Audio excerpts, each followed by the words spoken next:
गोजोन हामलायनायजों लोगोसे नोंथांमोनखौ गोदान खौराङाव बरायबाय। नोंथांमोननि थाखाय गोदान खौरां लाबोदों। अन्नानै नोंथांमोना भिडिअखौ जोबजासे नायलांनो दाबाव। लोगोसे चेनेलाव गोदानब्ला अन्नानै साबस्क्राइब खालाम आरो भिडिअखौ लाइक कमेन्ट शेयार खालाम। बिदिब्ला फैदो लोगोफोर दिनैनि खौरांखौ नायलांनि। गिबि खौराङाव दङ इउएन ब्रह्म फुटबलाव एएसजिबिआ फाइनालाव। उदालगुरि जिल्ला एबसु आरो उदालगुरि गेलेमु आफादनि बानजायनायाव खुंनाय 28थि अल इन्डिया बड'फा गल्ड काप फुटबल बादायलायनायाव आसाम रायजोआरि मोब्लिब परिषदआ फाइनालाव सौहैबाय। उदालगुरि नोलोबारि गेलेग्रा फोथाराव मैया गिबि सेमिफाइनाल गेलेनायाव आसाम स्टेट इलेक्ट्रिसिटि बर्डआ उदालगुरि दैमालु क्लाबखौ 4-2 गलाव फेजेनना फाइनालाव गेलेनो खाबु मोनो। दिनैनि सेमिफाइनाल गेलेनायाव क'क्राझार बारहुंखा एफसि आरो इउनाइटेड चिरां दुवार एफसिनि गेजेराव जागोन। बे गेलेनायाव मेन अफ द मेच बान्थाखौ मोनो इएससिबिनि गेलेगिरि अर्जुन मार्दिया। गिबि मन्थ्रि बिथांनि दिसपुराव थानाय न'नि फोनांजाब मोब्लिबखौ दानबाय। आगुनि गिबि मन्थ्रि डक्टर प्रफुल्ल महन्तनि न'नि कारेन्टखौ मोब्लिब बिफाना दानना होबाय। मिथिनाय बायदिब्ला बारग' गिबि मन्थ्रि डक्टर प्रफुल्ल महन्तआ मैया एमएलए हस्टेलखौ नागारबाय होनना मिथिनो मोन्दों। चिरां जिल्ला सदर काजलगावआव थानाय एसटि क्लिनिकआ थांनाय समफोराव भारत भुटान सिमानि दादगारि ओनसोलाव बेसेन लायाजासे देहा आनजाद मावबादा खुंबोनाय बायदिनो फैगौ 6 नभेम्बर खालिबो डायेबेटिस हाइपारटेनसन आरो गुबुन गुबुन बेरामफोरनि देहा आनजाद मावबादा खुंनाय जागोन होननानै फोरमायहरदों। बे मावबादायाव ओनसोलनि रायजो राजाफोरखौ बाहागो लानानै देहानि आनजाद नायजाफैनो आरो ओनसोलनि गुबुन गुबुन आफाद फसंथानफोरखौ हेफाजाब होफैनो थाखाय एसटि क्लिनिकनि देहा फाहामगिरि डक्टर सामिक देबआ खावलायहरदों। लोगोसे माबाफोर सोंलु दङब्ला सावगारियाव होनाय मबाइल नाम्बाराव सोंहरनो हागोन होननानै फोरमायहरदों। दानिया फैदो गुबुन मोनसे खौराङाव।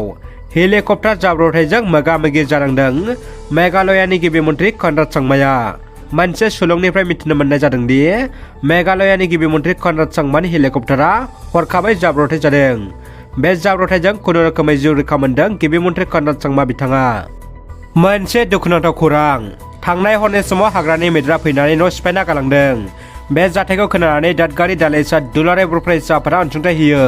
चिरां जिल्ला रुनिकाटा फरेस्ट रेन्जनि सिङाव थानाय दादगारि हाथिसा ओनसोलनि 2 नं मैनागुरि गामिनि बिबारि बसुमतारिनि न'खौ थांनाय समबार मोनाबिलि आरो थांनाय मोनायावबो फैनानै सिफायनानै न'नि मुवा बेसादखौ खहा खालामना गालाङो। बे न'खराव फिसाला आरो फिसाजो आरो बिमा बुरैल' दं। फिसालाया भुटान हादराव खामानि मावनो थांनानै दंहैयो। बेनिखायनो दा राहा गोथे जानानै दं बिबारि बसुमतारिया। ट्राइबेल माहारिफोरनि हानि मोनथायखौ होनांगौ। थामथि बिटिआर गोरोबथानि माखासेमानि मावनो थालांनायफ्रा बारासिनसो जादों होनना बुंदों खौसेथि बर' सुबुं आफादनि गाहाय नेथारि मुर्शि पीताम्बर ब्रह्म बिथाङा। मैया बिकेडब्लिउएसनि सिङाव थानाय जिल्लाफोराव मिरु खौसेथि बर' सुबुं आफादनि दैदेनगिरिफ्रा दावबायदों। बिथांमोना मैया गिबि सानाव बङाइगाव जिल्लानिफ्राय जागायजेनो। मख'जाथावदि बे हाबाफारिखौ बङाइगाव जिल्लानि खौसेथि बर' सुबुं आफादनि दैदेननायाव मोजाङै जोबनानै थाङो। हाबाफारियावनो बाहागो लानानै खौसेथि बर' सुबुं आफादनि गाहाय नेथारि मुर्शि पीताम्बर ब्रह्मआ ओरैबायदि फोरमायोदि गवालपारा जिल्लानि थागिबि बर' माहारिजों लोगोसे ट्राइबेल माहारि जेरै राभा, बर', गार' आरो हाजं हारिनि हानि जेंनानि सायाव सोरखारा नोजोर होआखै होननानै गोख्रों अजद दैखांदों। दानिया फैदो जोबथा खौराङाव। बिटिआरनि गंसेल' मुलुगसोलोंसालि बड'लेण्ड मुलुगसोलोंसालियाव गुलाय गुजाय थासारि। बड'लेण्ड मुलुगसोलोंसालि मुर्दाबाद, बड'लेण्ड मुलुगसोलोंसालि हाय हाय, नो सल्युसन नो रेस्ट स्लगानजों अख्रां गोमसार होदों बिटिआरनि गोबां गोजौ थाखोनि कलेज बिजनि खैराबारि टंला कलेजाव। बिटिआर नाङैनो कलेज फरायसाफ्रा खुद्रिसोना होख्रावदों आरो होख्रावदों। बड'लेण्ड मुलुगसोलोंसालिनि 3rd सेमिस्टारनि फिथाइ ओंखारनायाव कलेजनि फरायसाफ्रा गोजोननाय गैया।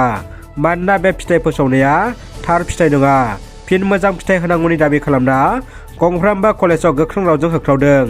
बड'लेण्ड मुलुगसोलोंसालिनि सिङाव थानाय उदालगुरि जिल्लानि टंला कलेज आरो खैराबारि कलेजनि फरायसाफ्रा मैया खुद्रिसानाय हाबाफारि बानजायो आरो बे समाव बायदि स्लगान आवरायना अख्रां सोगोमहाबहोयो।